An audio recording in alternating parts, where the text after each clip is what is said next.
लिए हो जाओ एकदम रेडी, क्योंकि मार्क्स से अपनी अटेंडेंस लगे। ग्रेट ग्रेट निक और भूमंड सिर्फ। तो चलो क्या चल रहा है भाई हमारा, चल क्या रहा है? चल रहा है ma'am chapter number 3 lecture number 6, निजी सार्वजनिक और भूमंडलीय उपक्रम में हम लोगों ने प्रीवियस सेशन में भूमंडलीय उपक्रम यानी बहुराष्ट्रीय कंपनी के बारे में भी पढ़ा था। आज हम चैप्टर को थोड़ा सा रिवाइज करेंगे, मेन कंटेंट को, और हम लोग इसी चैप्टर से एमसीक्यू क्वेश्चंस करेंगे ताकि चैप्टर पूरी तरीके से रिवाइज हो जाए। तो आज का टॉपिक हमारा क्या होने वाला है? रिवीजन तो होने वाला है और एमसीक्यू भी होने वाला है। तो आओ सबसे पहले हम लोग थोड़ा सा देखते हैं मेन बातों को।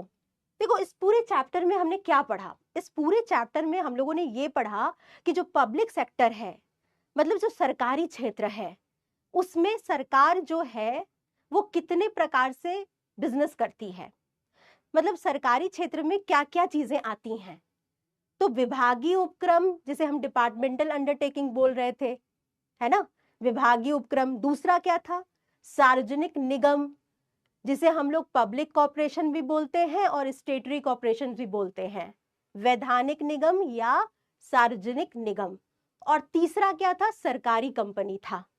ये 3 टाइप होते हैं, 3 प्रकार होते हैं पब्लिक सेक्टर के। पब्लिक सेक्टर क्या होता है?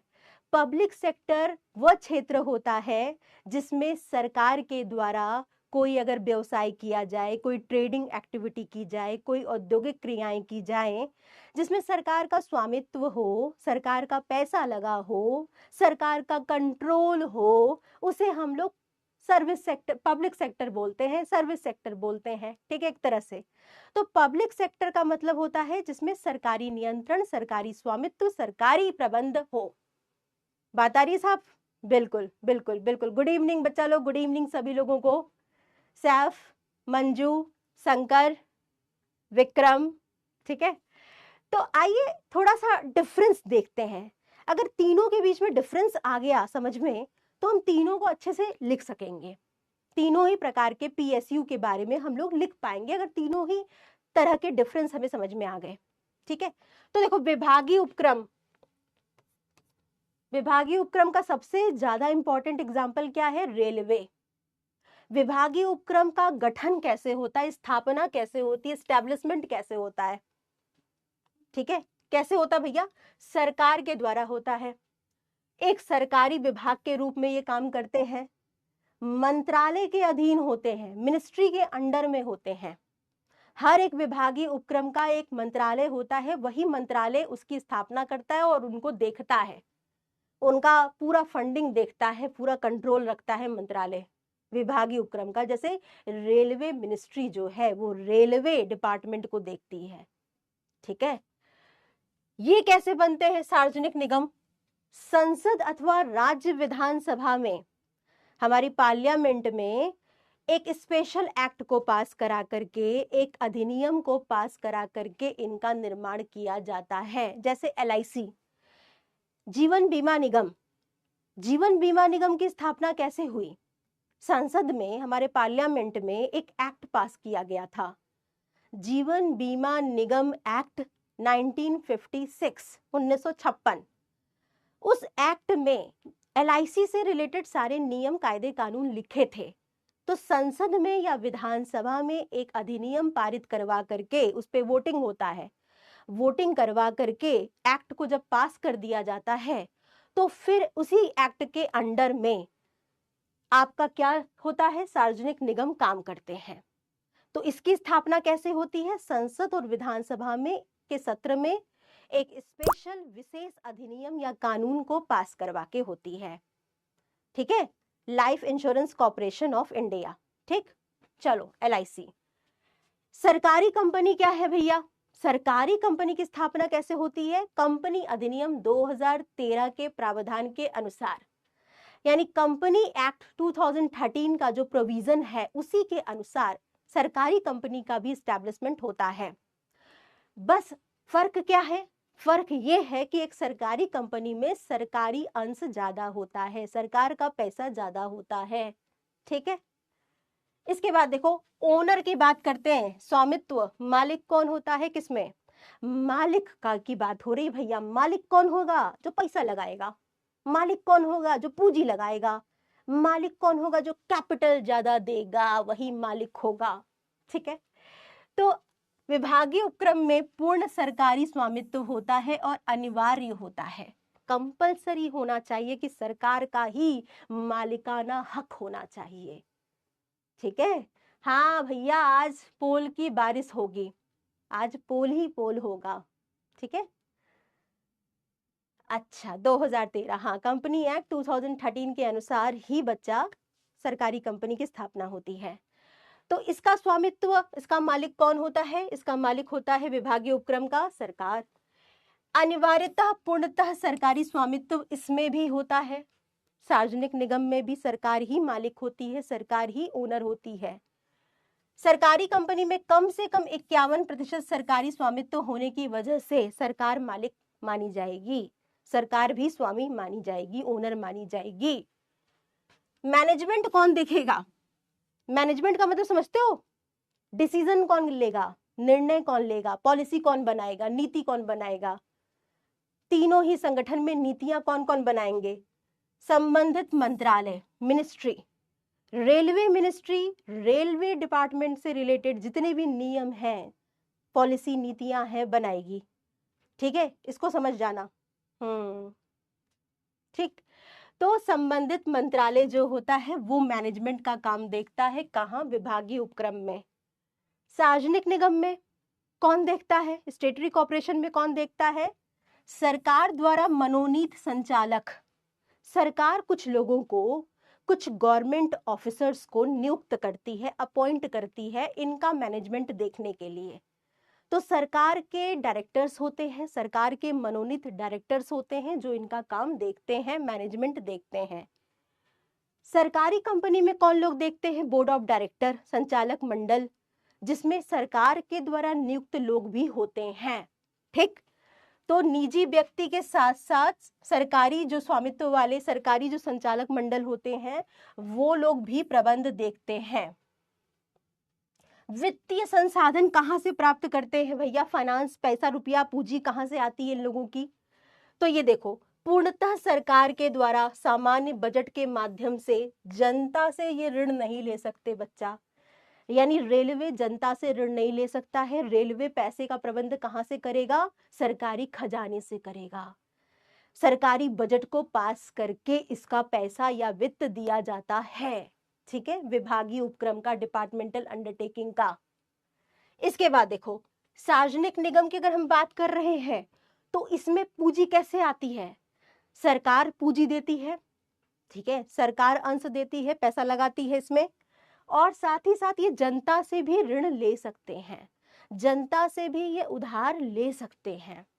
ठीक, अगर इसकी बात करें तो ये जनता से भी और सरकार से भी, सरकारी कंपनी एक सरकार से भी पैसा लेती है अंशों को इशू करके, शेयर्स को इशू करके, और नॉर्मल जनता से के अलावा नॉर्मल पब्लिक से भी ये पैसा लेती है।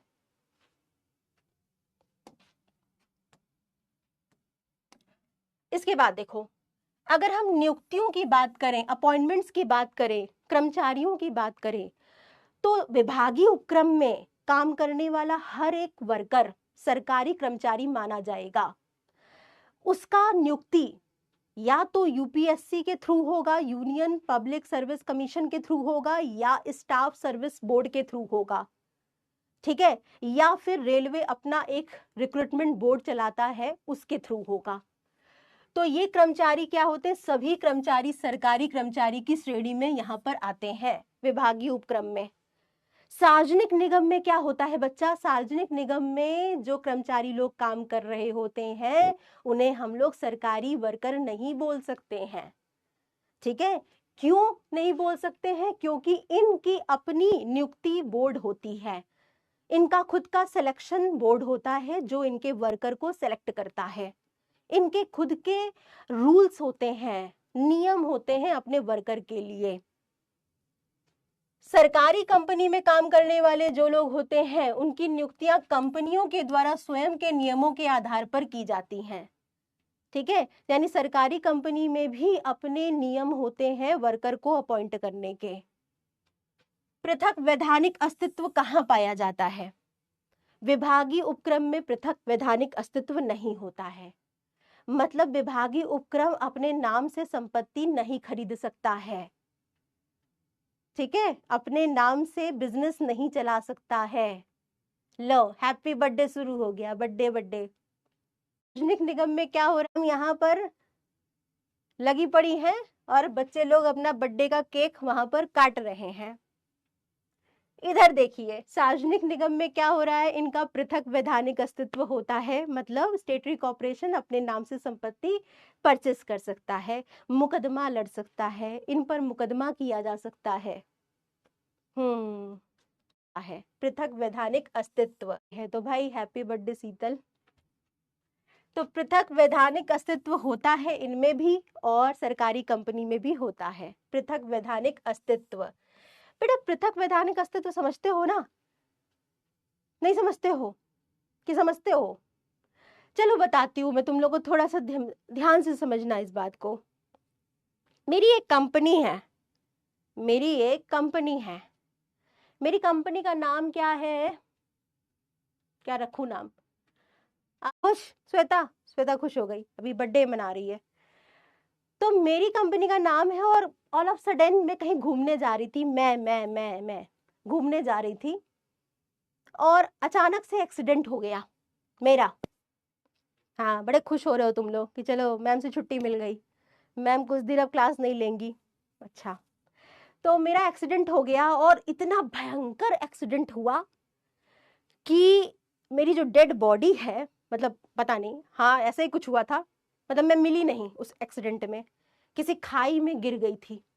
एक बहुत बड़े से पहाड़ से मेरी कार जो थी वो नीचे चली गई और मैं मिली ही नहीं। मतलब मैं जीवित हूं कि मैं मर गई पता ही नहीं चल रहा है। ये देखो इन लोगों का, नहीं मैम, नो मैम, क्या क्या बोल रहे हो तुम लोग? अरे ये तो इसका नाम रख दिया इसलिए, श्वेता राज कंपनी। तो मैं डूब, मतलब मेरी कार खाई में चली गई और मैं एकदम लापता हो गई, मैं मिली ही नहीं रही हूँ। मेरी कंपनी का क्या होगा? मेरी कंपनी श्वेता राज कंपनी का क्या होगा? क्या वो चलेगी या वो बंद हो जाएगी कि उसको कोई और चला रहा होगा? क्या चल रहा होगा बताओ जरा। मैम हंसो मत तुम लोग, वरना पीटूंगी तुम लोगों को अभी मैं। बताओ श्वेता राज कंपनी का क्या होगा? मेरी बॉडी नहीं मिल रही है, मेरी कार का चकनाचूर हो गई, जल गई, गिर गई थी उसके बाद जल गई वो एकदम, और मुझे खोजा जा रहा है, मैं कहीं नहीं दिख रही हूँ, मेरी डेड बॉडी भी नजर नहीं आ रही है कहीं से भी, या तो कोई खा गया होगा उसको। बंद हो जाएगी, चलेगी? अच्छा, सलोनी कह रही है कि मैम चलेगी। अच्छा, नैन्सी कह रही है मैम आपकी कंपनी चलेगी, श्वेता राज कंपनी चलेगी। मतलब क्या श्वेता उस पर राज करेगी?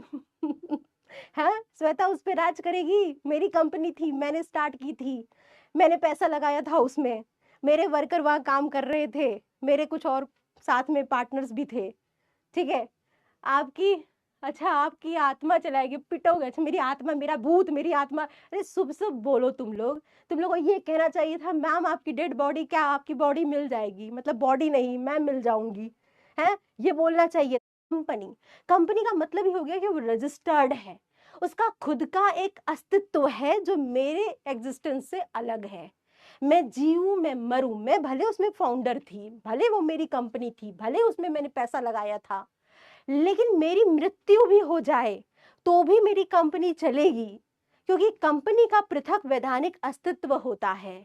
कंपनी एक रजिस्टर्ड बॉडी मानी जाती है, खुद का एक पंजीकृत संस्था के तौर पे काम करती है, अपने नाम से चलती है, ठीक है मैम? आप मेरे एक उम्र में से, लेकिन मेरी मृत्यु भी हो जाए तो भी संस्था के तौर पे काम करती है, अपने नाम से चलती है, ठीक है मैम? आपकी कोई फैमिली के मेंबर में से कोई चलाएगा? नहीं जैनब, वो खुद रजिस्टर्ड कंपनी है, उसका खुद सीईओ होगा, कोई डायरेक्टर होंगे, बोर्ड ऑफ डायरेक्टर होंगे, सब चलाएंगे।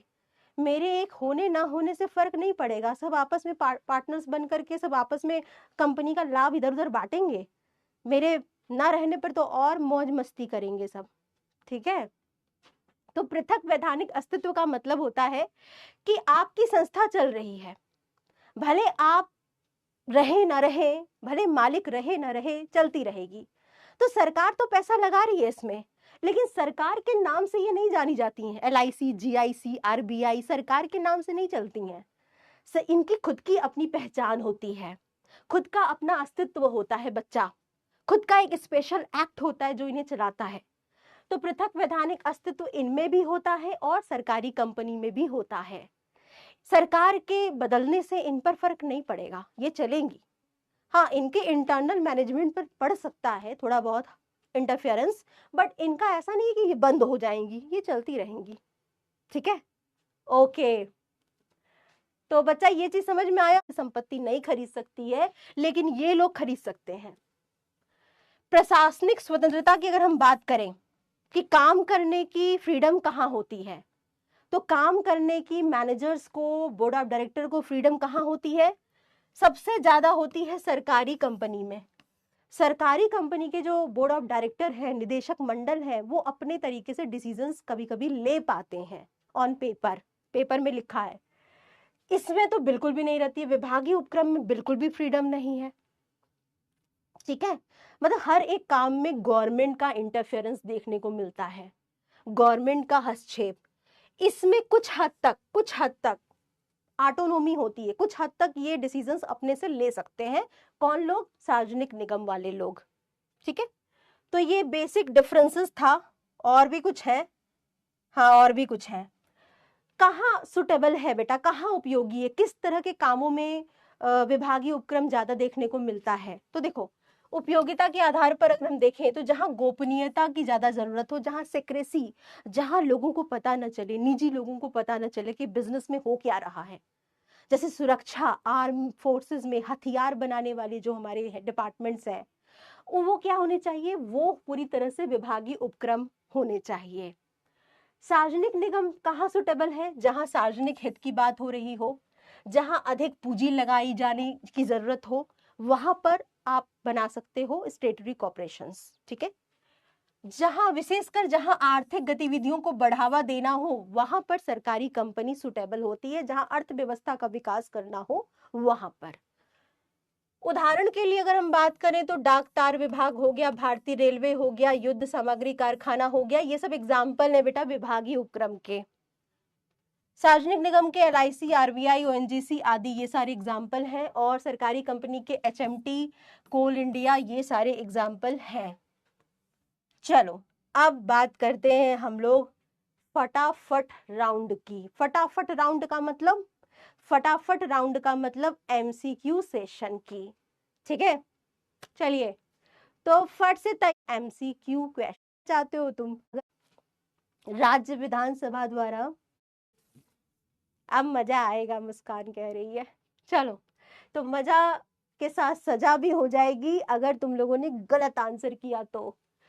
चलो बताओ आंसर इसका क्या होगा? सरकारी कंपनी की स्थापना होती है, कैसे होती है?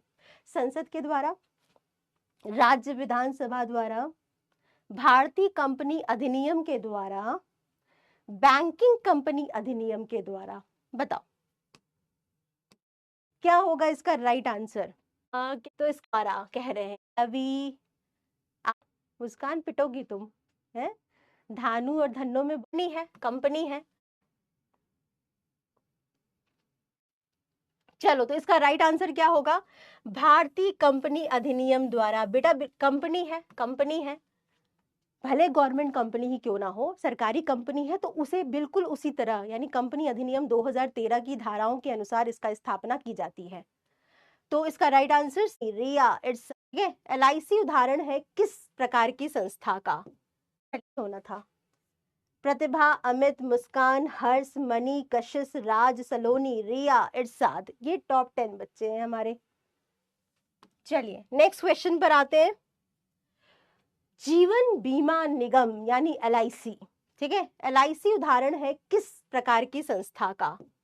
बताओ, जल्दी से बताओ। रवि आप बता का निगम भी इसको बोलते हैं। ये देख लिए बेटा, ये बड़ी छोटी सी बात है, हमने निगम से पकड़ लिया इसको, इसको भी निगम से पकड़ लिया। सार्वजनिक निगम या वैधानिक निगम भी इसको बोलते हैं, स्टेटरी कॉर्पोरेशंस भी बोलते हैं इसको, और इसका राइट आंसर सी होगा। 81 लवी मुस्कान पूंजी पर स्वामित्व होता है के। सरकारी कंपनी में सरकार का कम से कम पूंजी पर स्वामित्व होता है। मतलब एक सरकारी कंपनी है तो उसमें कितना कम से कम प्रतिशत सरकार का पूंजी होना चाहिए? इसका राइट आंसर करके बता दो जल्दी से। अगर कोई सरकारी कंपनी है, गवर्नमेंट कंपनी है, तो उसमें सरकार का कम से कम कितना प्रतिशत पूंजी का हिस्सा होना चाहिए? कैपिटल कंट्रीब्यूशन प्रतिशत। कशिश, अमन, तो राइट आंसर आधा से ज्यादा। ये बच्चे हमारे, सारे बच्चे हमारे इस वक्त ए बोल रहे हैं। नो मैम 50% निर्मल बोल दिए हैं। धनंजय, इसका राइट आंसर क्या होगा बेटा? 51%। ठीक है, 50% नहीं, कम से कम 51%, मतलब आधा से ज्यादा। ठीक है, तो 51% कम से कम सरकारी कंपनी में सरकार की अंश पूंजी लगी होनी चाहिए। ठीक, तो राइट आंसर ए ही होगा इसका। और मल्टीनेशनल कॉर्पोरेशन % बच्चे राइट है हमारे, वेरी गुड। पर आते हैं सुधांशु। बहुराष्ट्रीय यानी एमएनसीज की बात कर रहे हैं, मल्टीनेशनल कॉर्पोरेशंस। ठीक है, बहुराष्ट्रीय कंपनी का क्षेत्र, अगेन मैंने क्वेश्चन कराया है। ठीक है, बहुराष्ट्रीय कंपनी का क्षेत्र कैसा होता है? स्थानीय स्तर पर, राष्ट्रीय स्तर पर, अंतरराष्ट्रीय स्तर पर, या इनमें से कोई नहीं? बहुत इजी सा क्वेश्चन है 100 नंबर के लिए। अरे तुम नेशनल लेवल पर जालन समझे हो क्या कि मैं गला काट दूंगी? हैं, गला काट दूंगी मैम। मैम एक छोटा सा मच्छर मारने में तो 10 बार सोचती हैं और किसी का गला काट देंगी। बताओ, मच्छर उनका खून पी जाए उसको कुछ नहीं करती हैं। अंतरराष्ट्रीय स्तर, ठीक है, इंटरनेशनल लेवल पर, अंतरराष्ट्रीय स्तर पर। तो इसका राइट आंसर सी है। और हमारे कितने बच्चे राइट हैं देखे तो जरा, जो अपना व्यवसाय, अपना अंतरराष्ट्रीय स्तर पर 90 कई देशों में करती हैं, कई देशों में अपनी शाखाएं खोल करके बिजनेस करती हैं, तो उन्हें बहुराष्ट्रीय कंपनी बोलते हैं, यानी अंतरराष्ट्रीय स्तर पर, इंटरनेशनल लेवल करती हैं। होती है क्या? सुधांशु, अमित, विभागीय उपक्रम, डिपार्टमेंटल अंडरटेकिंग जिसे कह रहे हैं, में होती है, क्या होती है? सेवा भावना, गोपनीयता, मितव्ययिता, या ये सभी? बताओ इसका राइट आंसर क्या होगा? सोचो और बताओ जरा। में पोल वर्क नहीं कर, ओके, इसमें सस्ता रहता हमारे। क्या कह रहे हो तुम लोग? ये सभी होता है। मितव्ययिता मतलब समझते हो ना? मितव्ययिता का क्या मतलब होता है? इकोनॉमिकल, सस्ता पड़े। मितव्ययिता रहती है ना इसमें, सस्ता रहता, हमारे लिए भी सस्ता है ना एक तरह से। सामान जो होता है वो सस्ता मिल जाता है, हमें भी कम पैसे में हमें सामान मिलता है यहाँ पर। गोपनीयता होती है, सुरक्षा, डिफेंस हमारा हो गया, गोपनीय चीजें रखी जा सकती हैं, सीक्रेट रखी जा सकती हैं। सेवा भावना, बिल्कुल सोसाइटी का, कम्युनिटी का, समाज का कल्याण हो सके, इसके लिए ये ज्यादा वर्क करती हैं। तो तीनों ही, ये सभी की सभी विशेषताएं पाई जाती हैं विभागीय उपक्रम में। तो हम लोग जाएंगे किस पर? डी पर। देखो भाई, प्रोडक्ट बनते हैं सस्ते तरीके से मिल जाते, मितव्यय। ये तो सेवा भावना तो होती ही है ना, क्योंकि सरकारी क्षेत्र का है तो सेवा भावना तो होती ही है। सस्ते मिलते हैं, सस्ते प्रोडक्ट बनते हैं, सस्ते तरीके से मिल जाते, मितव्ययिता होती है इनमें। ये सभी होता है, मिडिल मैन इसमें ज्यादा नहीं होता है, तो मितव्ययिता भी होती है।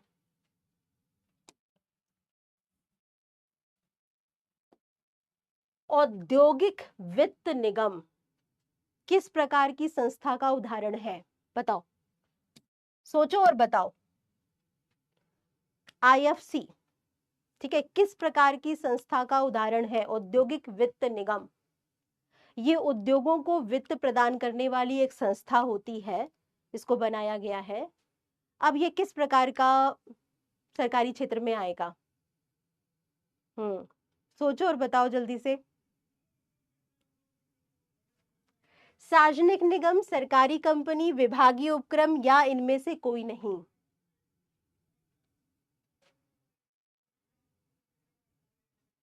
आंसर करके जल्दी से सोच करके बता दो क्या है। पोल तो मैं लगा चुकी हूँ, बाकी लोग अपना स्कोर कार्ड बता रहे हैं मुझे या खुद को एक दूसरे को। देखिए भाई, निगम है, कॉरपोरेशन है, औद्योगिक वित्त निगम, जिसका स्थापना ही किया गया है किसी पर्टिकुलर वर्क के लिए, पर्टिकुलर एक्ट बना करके, ठीक है। तो ये किस में आएगा, ये आएगा सार्वजनिक निगम में, ये आएगा आपका सार्वजनिक निगम में। ए है इसका राइट आंसर। और फाइनेंशियल एक प्रकार से संस्थाएं हैं, तो इनका जो उद्देश्य है, ऑब्जेक्टिव है, वो क्या है, फाइनेंस प्रोवाइड करना है एक तरह से। तो एक स्पेशल एक्ट पास करके इनको बनाया गया है पार्लियामेंट में, और फिर जाकर के ये एक सार्वजनिक निगम के तौर पर काम करती हैं। तो ए होगा इसका राइट आंसर, कशिश शिवम। नेक्स्ट क्वेश्चन, कंपनी जिसका बहुत इजी सा है, 100 चाहिए 100।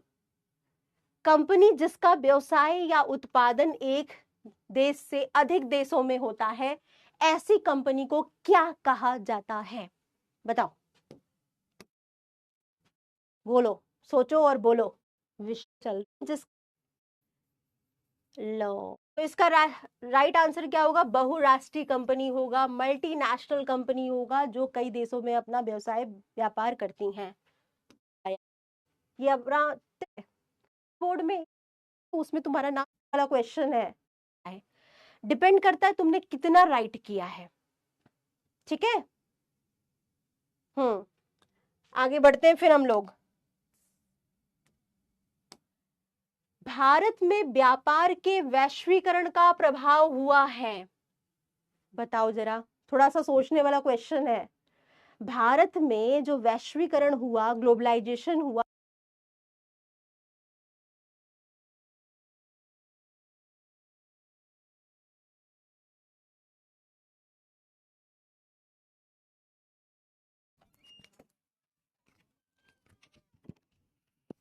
हेलो हेलो हेलो हेलो, अभी आ रही है, जल्दी ले रही हूँ इसको, घर से एमएनसी का खरीद पाए। उपरोक्त सभी प्रत्यक्ष विदेशी विनियोग भी सामान बाहर बेचने में वृद्धि हुई है।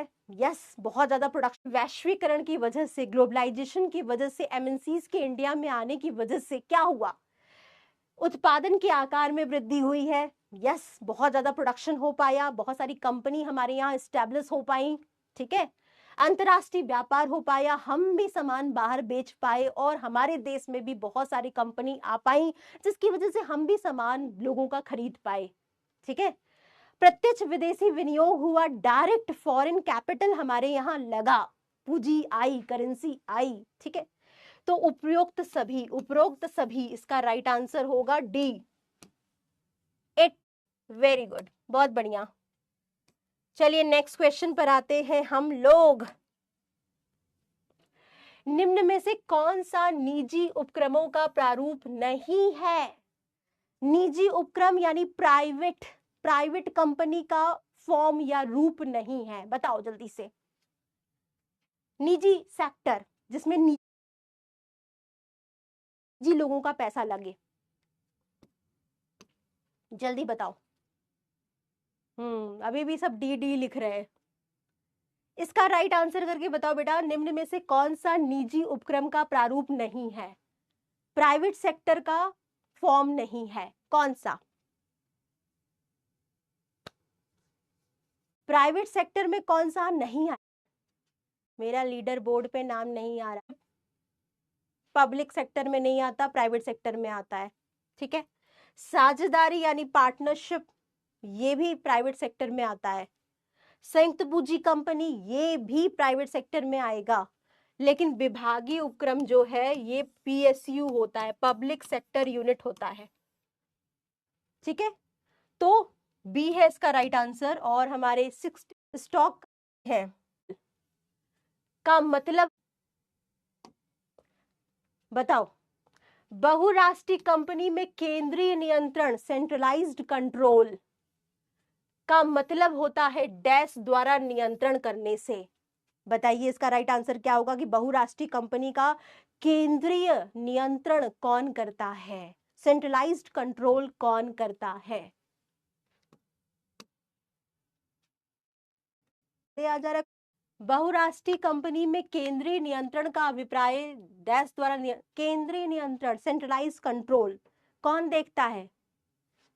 मुख्य कार्यालय, हेडक्वार्टर। हेडक्वार्टर, हर एक बहुराष्ट्रीय कंपनी का एक हेडक्वार्टर होता है, मुख्य कार्यालय होता है, जो उनके देश में स्थित होता है, जहां की ये कंपनी होती हैं। कोई अमेरिकन कंपनी है तो अमेरिकन कंपनी का हेडक्वार्टर कहाँ होगा? अमेरिका में होगा, यूएसए में होगा। ठीक है, कोई गया। अब सत्य असत्य पर आ गए हम लोग, ट्रू है या फॉल्स है? भारतीय रेलवे सार्वजनिक निगम की श्रेणी में आता है।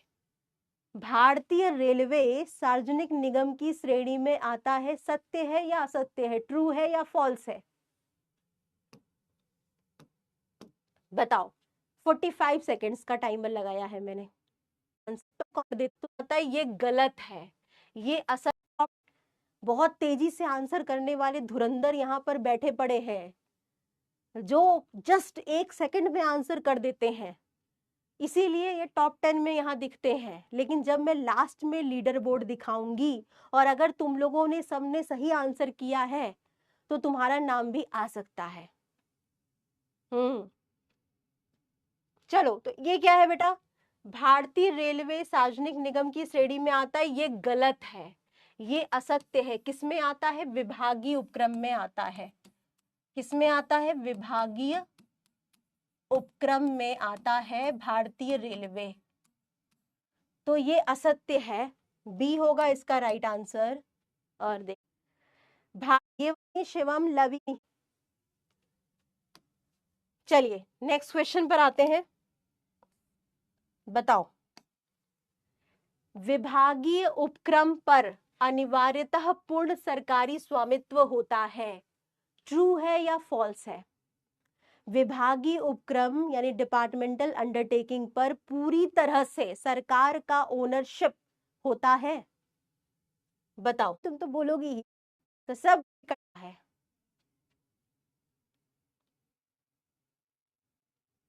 ये देख लो मैम, हमको गुस्सा आ रहा है। अच्छा, बिल्कुल ट्रू है, सत्य है। क्या है? सत्य है, यानी ट्रू है।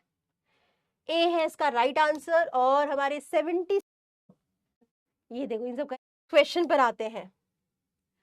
भारतीय जीवन बीमा निगम सार्वजनिक निगम का एक उदाहरण है, सत्य है या असत्य है? ट्रू है या फॉल्स है? बताओ, ट्रू है या फॉल्स है? करो, इसमें भी नहीं हो पाए हैं। तो इसका राइट आंसर क्या होगा? बिल्कुल भैया, ये सत्य है, ये ट्रू है। भारतीय जीवन बीमा निगम सार्वजनिक निगम का एक उदाहरण है, एक एग्जाम्पल है। LIC जो होता है वो स्टेटरी कॉर्पोरेशन में आता है। तो ए है इसका राइट आंसर। और हमारे 86 मल 2 सेकेंड से पहले हिंदुस्तान स्टील लिमिटेड एक सरकारी कंपनी है, सत्य है या असत्य है?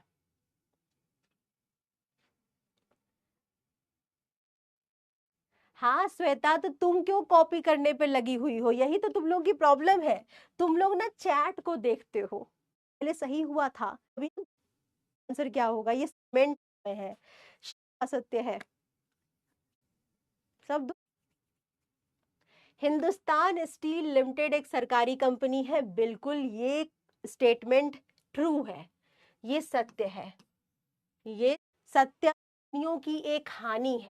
ये बताओ मुझे, स्थानीय एकाधिकार, स्थानीय एकाधिकार की समाप्ति बहुराष्ट्रीय कंपनियों की एक हानि है। क्वेश्चन को पहले समझ लो, क्वेश्चन को अच्छे से समझ लो बेटा, हड़बड़ी मत करना, बस पोल में आने के लिए मत करना। क्वेश्चन क्या कह रहा है?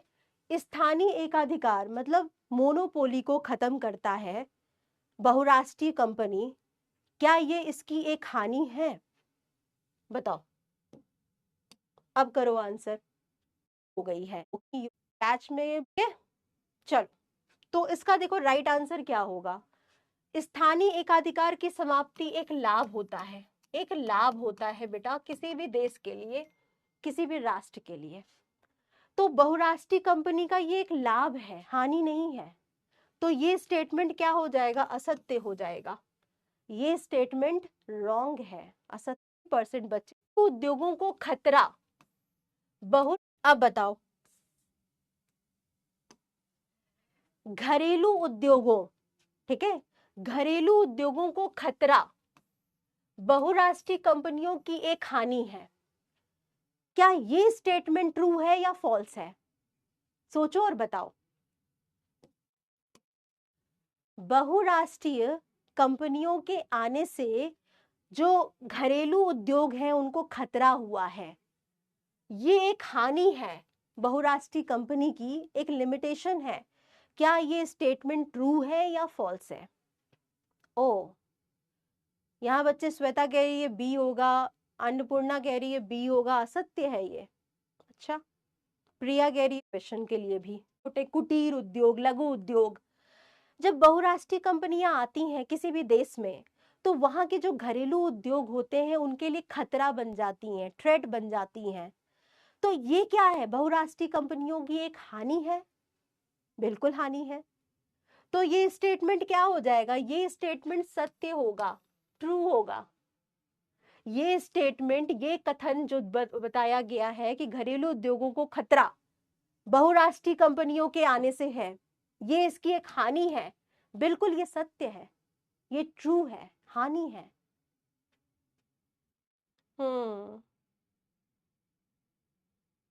निर्मल यहाँ तो बस गलत किया है, उनको मुश्किल एक हानिक सुधांशु का कुछ मोटा कुल पब्लिक सेक्टर के बारे में विशेषता के और जो अभी कुछ बोल समझा, जहां सामाजिक कल्याण की बात हो वहां पर विभाग ये हमें हर जगह बनाए और बेचे। क्यों नहीं खोलना चाहते हैं, आहारा हो नहीं आई है, उत्तर देना है। उसके बाद सत्यम, हिमांशु, इन बच्चों